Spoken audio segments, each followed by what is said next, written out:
Hello and welcome to another Wednesday evening chat with Louise. The Art of Procrastination.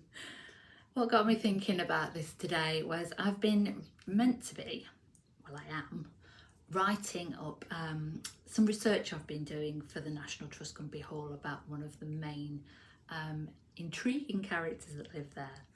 Now this thing's been going on for some months and I have loved doing the research. I can go down rabbit hole after rabbit hole reading and wondering what they look like and trying to find this about them. But you know that bit when you've got a book full of notes, and I'm old school so it's all written by hand, you then have to go back and you've got to write it up and you've got to make it make sense.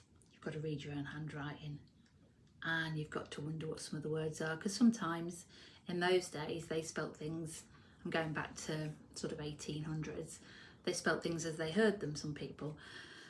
So yes, I'm looking at it going, why didn't I do this at the time and saved myself all this? And I've been putting it off. So every lovely day, it's been, it'd be a waste, wouldn't it, to be sat indoors on my iPad typing away. And I have thought of 100 different reasons why I shouldn't do it. I have cleaned cupboards out. I've cleaned drawers out. I started cleaning my wardrobe out. Honestly, what else can you procrastinate with? What can we find as excuses not to do something? Even jobs that I wasn't that keen on I've managed to do. I even washed the windows yesterday. And I just thought, why is it that we allow ourselves to do this?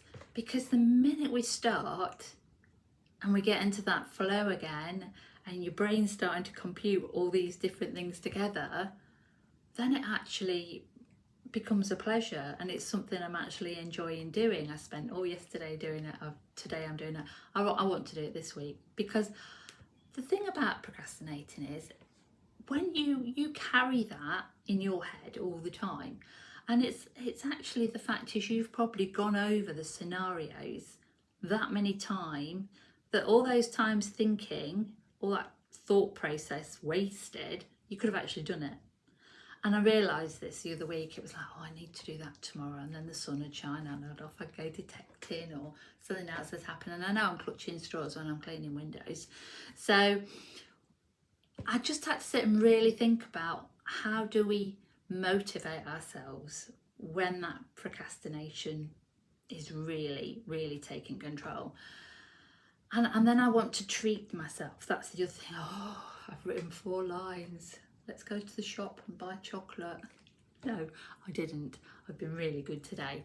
And I've been really good about working out every morning first, eating healthily, cutting back on my coffee. So I was really proud of myself for doing that.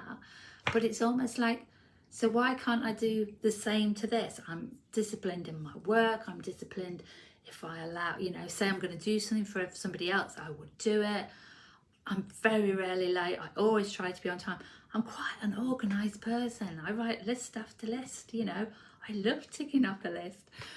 So why is it that something then allowed to get bigger and to grow in my mind has been insurmountable? And then I had to look at other pieces of research that have been handed in lately, which have been brilliant. And I was thinking, is there a little bit of self-doubt there? Am I allowing what other people have done for me to compare myself? So I had to probably go, yes, I think that was a little bit of it. And then I also had to look, and I'm a stickler for dates and times and things running chronologically. And sometimes when in the days when they'd fill censuses in and things like that, they didn't get the names right, they didn't get the dates right, and I'd be going, well, that one says this and that one says that, and that was hurting my brain.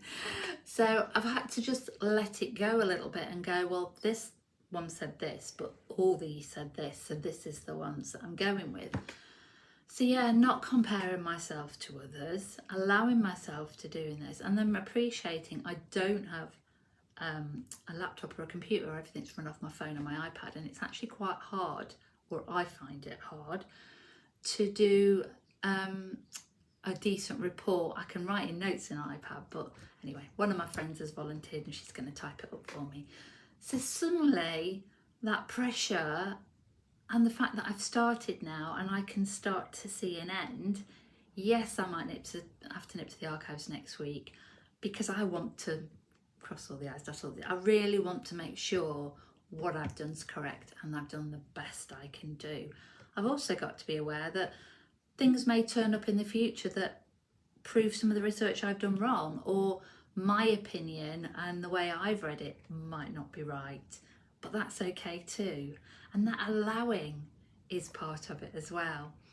So yes, my weeks of procrastinating, because don't get me wrong, I would go in there and do a little bit, but by the time you've read it all through again, then done your bit of work and gone, oh, it's tea time now, time to have, sorry, dinner for other people. I'm in Lincolnshire, it's tea time.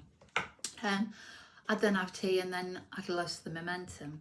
So I think this is something I've had to really learn, to look at why am I procrastinating?